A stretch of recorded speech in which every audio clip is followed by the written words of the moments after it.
Assalamualaikum warahmatullahi wabarakatuh. Selamat pagi, sahabat semua. Di usia saya yang sudah lebih dari 60 tahun ini, saya pikir hidup saya sudah cukup tenang. Anak-anak sudah besar, cucu sudah mulai sekolah. Tapi siapa sangka, justru dari mulut tetangga sendiri, nama baik keluarga saya dihancurkan. Aib yang tidak pernah terjadi, disebarkan seolah-olah itu kebenaran. Dan hari itu, saya berdiri sendirian di depan banyak orang, bukan untuk membalas dengan amarah, tapi untuk menuntut secara terhormat. Pernahkah Anda difitnah oleh orang yang Anda anggap dekat? Sebelum saya melanjutkan cerita ini, jangan lupa subscribe dan nyalakan loncengnya ya, supaya tidak ketinggalan kisah-kisah penuh pelajaran setiap pagi. Tulis juga di kolom komentar, bagaimana biasanya Anda menghadapi fitnah? Nama saya Sulastri. Usia saya 63 tahun. Rambut saya sudah lebih banyak putih daripada hitamnya. Langkah saya pun tidak lagi secepat dulu. Sejak suami saya meninggal 5 tahun lalu karena sakit jantung, rumah ini terasa lebih sunyi. Namun saya bersyukur, saya tidak benar-benar sendiri. Anak bungsu saya, Rina, tinggal bersama saya setelah menikah. Suaminya, Ardi, bekerja sebagai sopir proyek di luar kota. Rumah kami sederhana. Dindingnya tidak mewah. Halaman depannya hanya ditanami beberapa pot bunga dan satu pohon mangga yang ditanam almarhum suami saya dulu. Tapi rumah ini penuh kenangan dan doa. Saya selalu berusaha menjaga keharmonisan di dalamnya. Lingkungan tempat tinggal kami sebenarnya dikenal rukun. Setiap Jumat pagi ada pengajian ibu-ibu, setiap awal bulan ada arisan, dan jika ada yang sakit, biasanya kami bergantian menjenguk. Saya termasuk yang cukup aktif. Bukan karena ingin terlihat baik, tetapi karena saya percaya, di usia saya sekarang, menjaga hubungan baik dengan tetangga adalah investasi hati. Namun, semua berubah perlahan tanpa saya sadari. Suatu pagi, ketika saya pergi ke warung Bulina untuk membeli gula dan teh, saya merasa suasana berbeda. Biasanya Bulina akan menyapa saya dengan suara lantang, "Bu Lastri, pagi. Sehat ya?" Tapi hari itu, ia hanya tersenyum tipis tanpa menatap mata saya. Di sudut warung, dua ibu-ibu lain yang sedang duduk tiba-tiba terdiam ketika saya datang. Saya sempat mendengar potongan kalimat, "Itu loh, yang menantunya." Lalu suara mereka mengecil. Saya mencoba berpikir positif. Mungkin saya hanya terlalu sensitif. Tetapi kejadian serupa terulang lagi keesokan harinya di pengajian. Saat saya duduk, biasanya ada yang langsung bergeser memberi tempat. Kali ini, bangku di sebelah saya tetap kosong cukup lama. Beberapa pasang mata memandang saya sekilas lalu berbisik. Hati saya mulai tidak tenang. Saya pulang dengan perasaan tidak enak. Tapi saya memilih diam. Saya tidak ingin menuduh siapapun tanpa alasan. Sampai akhirnya, sore itu Rina pulang dari pasar dengan wajah pucat. "Ibu," suaranya gemetar. Saya yang sedang menyapu halaman langsung menghentikan tangan saya. "Kenapa, Nak?" Rina menatap saya dengan mata berkaca-kaca. "Kenapa orang-orang bilang suami saya selingkuh? Dan katanya ibu tahu tapi menutupinya." Saya seperti kehilangan keseimbangan. Sapu di tangan saya hampir terjatuh. "Apa?" Hanya itu yang mampu keluar dari mulut saya. Rina duduk di kursi teras. Tangannya gemetar. "Di pasar tadi, ada yang bilang Ardi sering pulang malam bukan karena kerja, tapi karena ada perempuan lain. Dan katanya ibu selalu membela dia supaya rumah tangga kami terlihat baik-baik saja." Dada saya terasa sesak. Tuduhan itu bukan hanya menyerang saya, tapi menghancurkan kepercayaan dalam rumah tangga anak saya. Padahal kenyataannya sangat jelas. Ardi memang sering pulang larut karena pekerjaannya. Ia membawa truk material ke lokasi proyek yang jaraknya cukup jauh. Kadang ia baru tiba tengah malam, bahkan pernah hampir subuh. Semua itu demi memenuhi kebutuhan rumah tangga. Saya tahu betul bagaimana Ardi bekerja. Saya sering menyiapkan termos kopi untuknya sebelum berangkat. Saya melihat sendiri betapa lelah wajahnya setiap pulang. Tapi gosip lebih cepat menyebar daripada kebenaran. Belakangan saya mengetahui, sumbernya adalah Bu Ratna. Tetangga yang rumahnya hanya berjarak 3 pintu dari rumah saya. Ia pernah beberapa kali terlihat berdiri di depan rumah ketika Ardi pulang larut. Mungkin dari situlah prasangka itu muncul. Namun prasangka yang hanya berupa dugaan, berubah menjadi cerita yang dilebih-lebihkan. Konon katanya, Ardi pernah terlihat mengantar seorang perempuan. Padahal perempuan itu adalah rekan kerja yang rumahnya satu arah dengan lokasi proyek. Tapi cerita yang sampai ke telinga orang-orang sudah berubah menjadi hubungan gelap. Lebih menyakitkan lagi, nama saya ikut terseret. Katanya saya ibu yang menutup-nutupi kelakuan menantu demi menjaga gengsi keluarga. Katanya saya terlalu bangga punya menantu yang bekerja di proyek besar, sampai rela mengorbankan kebahagiaan anak sendiri. Saya terdiam. Saya yang selama ini berusaha menjaga nama baik keluarga, justru dituduh menyembunyikan aib. Dampaknya mulai terasa di dalam rumah. Rina yang awalnya hanya bertanya dengan nada bingung, perlahan berubah menjadi lebih sensitif. Setiap Ardi pulang malam, ia bertanya dengan nada curiga. Dari mana saja? Kenapa tidak angkat telepon? Benar kerja atau tidak? Ardi yang lelah sepulang kerja, kadang menjawab dengan emosi. Pertengkaran kecil mulai sering terdengar dari kamar mereka. Saya duduk di ruang tengah, mendengar suara anak saya menangis. Hati saya seperti diremas. Sebagai seorang ibu, tidak ada yang lebih menyakitkan daripada melihat rumah tangga anaknya retak. Saya mencoba menasihati Rina dengan lembut. Nak, jangan mudah percaya omongan orang. Ibu tahu Ardi kerja keras. Tapi Rina menjawab lirih, kalau cuma satu orang mungkin fitnah, Bu. Tapi ini sudah banyak yang bicara. Kalimat itu menusuk hati saya. Begitulah cara fitnah bekerja. Ia berkembang karena diulang-ulang. Beberapa hari kemudian, saya merasakan dampaknya lebih luas.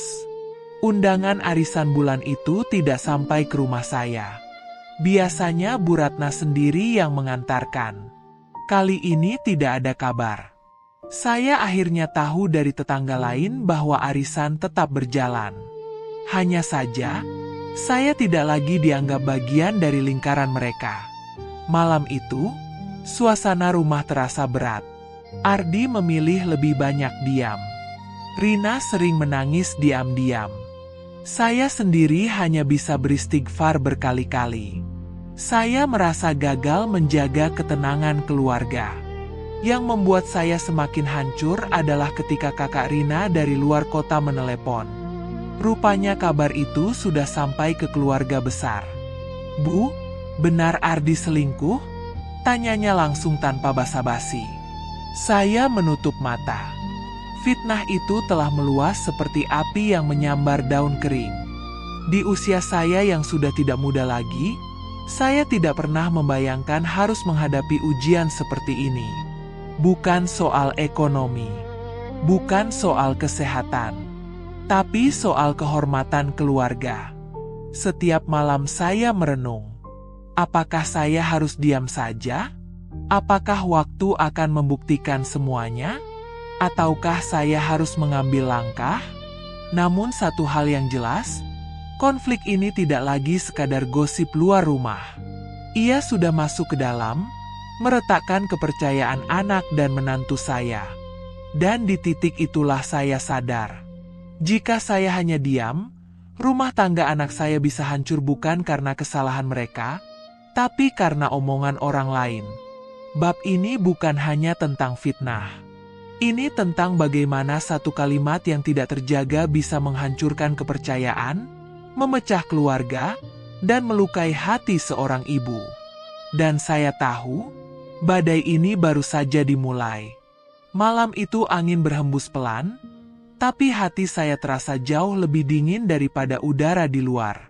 Setelah pertengkaran kecil kembali terdengar dari kamar Rina dan Ardi, saya duduk sendiri di ruang tamu dengan lampu redup. Jam dinding berdetak pelan, seolah mengingatkan bahwa waktu terus berjalan, tapi masalah kami belum juga menemukan jalan keluar. Saya menatap foto almarhum suami saya yang tergantung di dinding. Senyumnya tenang seperti biasa. Dalam hati saya berbisik, "Pak, keluarga kita sedang diuji." Air mata saya jatuh tanpa saya sadari. Saya bukan wanita yang mudah menangis. Sejak muda saya sudah terbiasa menghadapi kesulitan. Saat suami saya masih hidup, kami pernah jatuh bangun membangun usaha kecil-kecilan. Pernah juga hampir kehilangan rumah karena terlilit utang. Tapi semua itu bisa kami lalui bersama. Sekarang, ketika usia saya sudah senja, justru ujian datang dalam bentuk yang berbeda. Bukan kekurangan harta, melainkan luka di hati.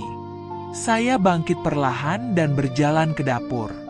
Saya membuatkan teh hangat untuk Rina. Ketika saya mengetuk pintu kamarnya, saya mendengar suara tangis yang tertahan. "Nak, boleh ibu masuk?" Tidak ada jawaban beberapa detik. Lalu terdengar suara lirih, "Masuk saja, Bu." Saya melihat Rina duduk di tepi ranjang. Matanya sembab. Ardi tidak ada di kamar. Mungkin ia memilih keluar untuk menenangkan diri. Saya duduk di samping Rina dan menyerahkan teh hangat itu. "Minum dulu, Nak." Rina menatap saya dengan mata penuh kebimbangan. "Bu, bagaimana kalau semua itu benar?" Pertanyaan itu membuat dada saya terasa sesak.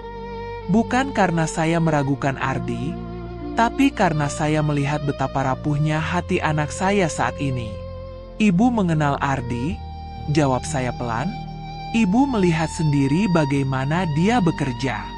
Kalau memang ada yang tidak beres, ibu yang pertama akan menegur dia." Rina menunduk, tapi orang-orang bilang ibu terlalu membelanya. Kalimat itu seperti tamparan halus bagi saya. Jadi selama ini, sikap saya dianggap keberpihakan buta. Saya menggenggam tangan Rina. Membela itu berbeda dengan menutup-nutupi. "Nak, ibu membela kebenaran. Kalau memang Ardi salah, ibu tidak akan diam." Rina menangis lagi. Ia memeluk saya seperti anak kecil. Di momen itu, saya merasa kembali menjadi ibu yang harus melindungi, bukan hanya secara fisik, tetapi juga secara batin. Beberapa hari berikutnya suasana rumah semakin terasa berat. Rina menjadi lebih pendiam. Ardi juga tidak lagi banyak berbicara. Mereka tetap menjalani rutinitas, tapi ada jarak yang terasa. Saya mulai memperhatikan sesuatu. Ardi sering menatap ponselnya dengan wajah lelah, bukan karena menyembunyikan sesuatu, tetapi karena ia merasa tidak dipercaya. Suatu malam, ketika Rina tertidur lebih dulu, Ardi menghampiri saya di dapur. "Ibu," katanya pelan, "apa ibu juga percaya saya seperti yang orang-orang katakan?" Saya terdiam beberapa saat. Pertanyaan itu berat. Bukan karena saya ragu, tetapi karena saya tahu ia sedang terluka. "Ibu percaya kamu?" jawab saya mantap. "Tapi kamu juga harus bantu ibu menjaga hati Rina. Jangan sampai dia merasa sendirian." Ardi mengangguk. Matanya terlihat berkaca-kaca. "Saya capek, Bu. Kerja dari pagi sampai malam, tapi pulang-pulang dituduh macam-macam." Saya melihat kelelahan yang bukan hanya fisik, tetapi juga batin. Malam itu saya semakin yakin, fitnah ini sudah melukai dua orang sekaligus, anak saya dan suaminya. Yang paling menyakitkan adalah ketika saya mengetahui bahwa beberapa ibu-ibu sengaja menjauhkan anak-anak mereka dari cucu saya. Katanya takut, terpengaruh lingkungan yang tidak baik. Saya hampir tidak percaya. Anak kecil pun ikut menjadi korban gosip orang dewasa. Suatu sore, cucu saya pulang dengan wajah murung. "Nenek, kenapa teman-teman bilang ayah jahat?" Saya menahan air mata. Saya memeluknya erat. "Ayah tidak jahat. Orang-orang hanya belum tahu yang sebenarnya." Di usia saya sekarang, saya berpikir saya sudah cukup kuat menghadapi apapun. Tapi melihat cucu saya mulai terkena dampaknya, hati saya benar-benar hancur. Saya mulai sering bangun di sepertiga malam terakhir. Saya sholat lebih lama dari biasanya. Saya berdoa agar keluarga kecil ini tidak hancur karena fitnah. Dalam doa saya tidak meminta agar orang yang memfitnah dihukum. Saya hanya meminta agar kebenaran diberi jalan. Beberapa kali saya hampir mendatangi Bu Ratna dengan emosi. Tapi setiap kali saya melangkah keluar rumah, saya menarik napas panjang dan mengurungkan niat untuk berbicara dalam keadaan marah. Saya sadar, satu kalimat yang keluar dengan emosi bisa memperkeruh keadaan. Namun diam juga bukan solusi selamanya. Suatu pagi, saya mendengar pertengkaran lebih keras dari biasanya. Rina menangis sambil berkata, "Kalau memang tidak ada apa-apa, kenapa kamu tidak bisa pulang lebih cepat?" Ardi membalas dengan suara meninggi, "Ini kerjaan saya. Mau saya berhenti supaya orang-orang puas?" Saya masuk ke kamar mereka. Dengan suara tegas namun tenang, saya berkata, "Cukup." Mereka terdiam. Saya menatap keduanya. Kalian ini hampir lupa siapa musuh sebenarnya. Musuh kalian bukan satu sama lain, tapi fitnah itu. Rina menunduk. Ardi menghela napas panjang. Di momen itu, saya menyadari bahwa jika saya tidak bertindak, rumah tangga ini benar-benar bisa retak. Saya lalu mengusulkan sesuatu. Kalau memang perlu, kita kumpulkan bukti. Jadwal kerja, surat dari atasan, apapun yang bisa menjelaskan. Bukan untuk membalas, tapi untuk meluruskan. Ardi mengangguk. Untuk pertama kalinya dalam beberapa hari, saya melihat secercah harapan di wajahnya. Rina pun mulai sedikit tenang. Malam itu, setelah semua tertidur, saya kembali duduk sendiri. Tapi kali ini air mata saya bukan hanya karena sedih. Ada juga tekad di dalamnya. Saya mungkin hanya seorang ibu tua. Tidak punya jabatan. Tidak punya kekuasaan. Tapi saya punya satu hal yang tidak akan saya biarkan diinjak-injak. Kehormatan keluarga saya. Dan saya tahu, sudah waktunya saya tidak hanya menangis dalam diam. Sudah waktunya saya berdiri. Pagi itu saya bangun dengan perasaan yang berbeda. Bukan lagi hanya sedih atau marah, tetapi ada ketegasan yang tumbuh perlahan di dalam hati saya. Selama beberapa hari saya menahan diri, berdoa, berpikir, dan menenangkan suasana di dalam rumah. Namun saya sadar, jika tidak ada langkah nyata, fitnah ini akan terus hidup dan beranak pinak. Saya bukan tipe orang yang suka mencari keributan. Sejak muda, almarhum suami saya selalu mengajarkan satu hal. Kalau ada masalah, selesaikan dengan kepala dingin. Harga diri tidak dijaga dengan emosi, tapi dengan sikap. Kalimat itu terus terngiang di kepala saya. Setelah sarapan, saya meminta Rina dan Ardi duduk bersama di ruang tengah. Saya menatap keduanya dengan lembut namun tegas. "Ibu ingin kita menyelesaikan ini secara baik-baik," kata saya. "Bukan dengan marah, bukan dengan membalas gosip, tapi dengan cara yang terhormat.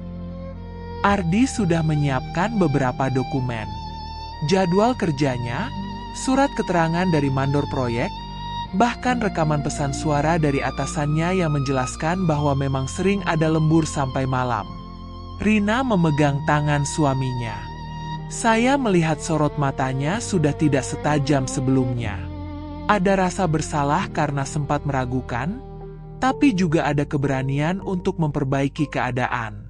Saya lalu menemui ketua RT siang itu juga.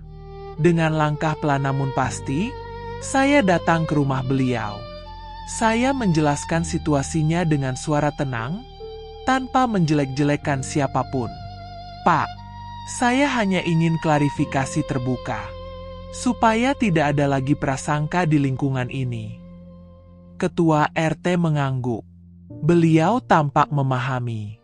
Baik, Bu Sulastri, kita kumpulkan warga sore nanti, supaya semuanya jelas. Sore itu menjadi salah satu sore paling menegangkan dalam hidup saya. Beberapa warga berkumpul di balai kecil dekat musola. Saya duduk berdampingan dengan Rina dan Ardi. Di sisi lain, Bu Ratna juga hadir. Wajahnya terlihat kaku. Jantung saya berdebar.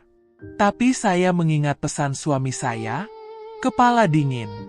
Ketua RT membuka pertemuan dengan singkat, lalu mempersilakan saya berbicara. Saya berdiri perlahan. Tangan saya memang bergetar sedikit, tetapi suara saya berusaha tetap stabil. Saya di sini bukan untuk mempermalukan siapapun. Saya memulai. Saya hanya ingin meluruskan kabar yang sudah menyebar dan hampir menghancurkan rumah tangga anak saya. Suasana hening. Saya menjelaskan bagaimana gosip itu bermula, bagaimana dampaknya terhadap Rina dan Ardi, bahkan bagaimana cucu saya mulai menerima ejekan dari teman-temannya. Kalimat bisa terdengar ringan saat diucapkan, lanjut saya, tapi akibatnya bisa sangat berat bagi yang menerimanya. Ardi kemudian menunjukkan dokumen-dokumen yang sudah disiapkan. Surat keterangan kerja dibacakan. Bahkan atasan proyeknya bersedia berbicara lewat panggilan telepon yang disambungkan ke pengeras suara.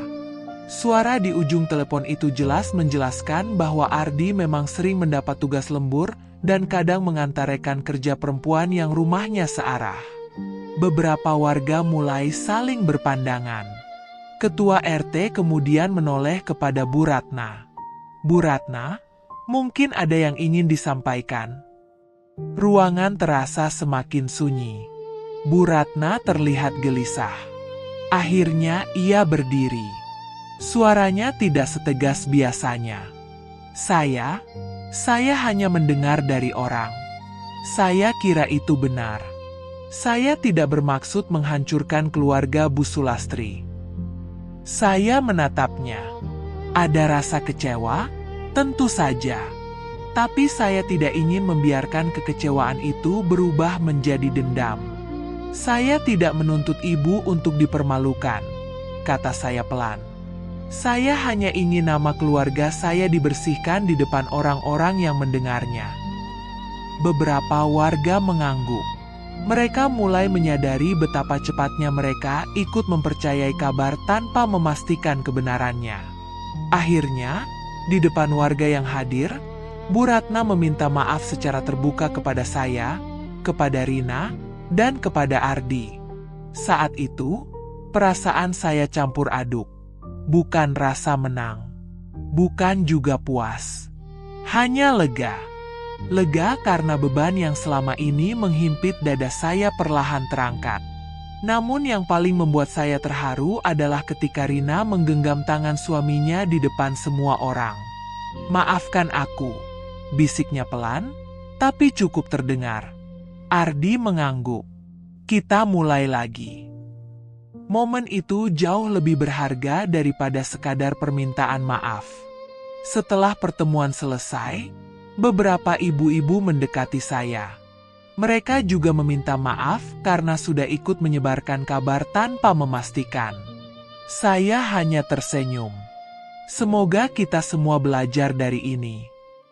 Malam itu, rumah kami terasa berbeda. Bukan karena masalahnya hilang begitu saja, tetapi karena kepercayaan yang sempat retak mulai diperbaiki. Rina memasak makan malam dengan wajah lebih ringan. Ardi membantu tanpa banyak bicara, tapi suasananya hangat. Cucu saya kembali tertawa seperti biasa. Saya duduk di kursi dekat jendela, memandangi halaman yang dulu terasa begitu berat untuk saya lewati. Kini, rasanya sedikit lebih lapang. Saya menyadari satu pelajaran besar di usia saya yang sudah 63 tahun ini. Menjaga kehormatan bukan berarti membalas dengan amarah. Menuntut keadilan bukan berarti mempermalukan. Kadang, ketenangan dan keberanian untuk berbicara di tempat yang tepat jauh lebih kuat daripada teriakan. Fitnah mungkin tidak bisa kita cegah sepenuhnya, tapi kita bisa memilih bagaimana meresponsnya. Saya bersyukur tidak memilih jalan emosi. Jika saat itu saya datang ke rumah Bu Ratna dengan kemarahan, mungkin masalah akan semakin besar. Mungkin akan terjadi pertengkaran yang mempermalukan kedua pihak. Tapi dengan cara yang terhormat, kebenaran akhirnya menemukan jalannya sendiri. Kini hubungan kami dengan warga memang tidak langsung kembali seperti dulu. Ada canggung yang tersisa. Tapi perlahan, senyum mulai kembali. Dan yang terpenting, rumah tangga anak saya terselamatkan.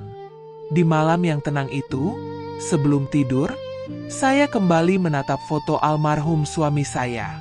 Pak, keluarga kita baik-baik saja. Air mata saya jatuh lagi, tapi kali ini bukan karena sedih, melainkan karena syukur. Saya belajar bahwa usia boleh menua, tubuh boleh melemah, tetapi keberanian menjaga keluarga tidak boleh padam. Dan dari ujian ini, saya semakin yakin, seorang ibu mungkin terlihat lembut. Tapi ketika kehormatan keluarganya disentuh, ia bisa berdiri seteguh karang, tanpa harus meninggikan suara. Sahabat semua, fitnah bisa datang dari mana saja, bahkan dari orang yang kita anggap dekat. Tapi cara kita menyikapinya menentukan masa depan keluarga kita. Jangan biarkan gosip merusak rumah tangga. Jangan biarkan emosi mengalahkan kebijaksanaan. Di usia saya yang sudah senja ini, saya hanya ingin satu hal, keluarga yang utuh dan hati yang tenang. Kalau Anda berada di posisi saya, apa yang akan Anda lakukan? Tulis pendapat Anda di kolom komentar. Terima kasih sudah mendengarkan kisah pagi ini. Wassalamualaikum warahmatullahi wabarakatuh.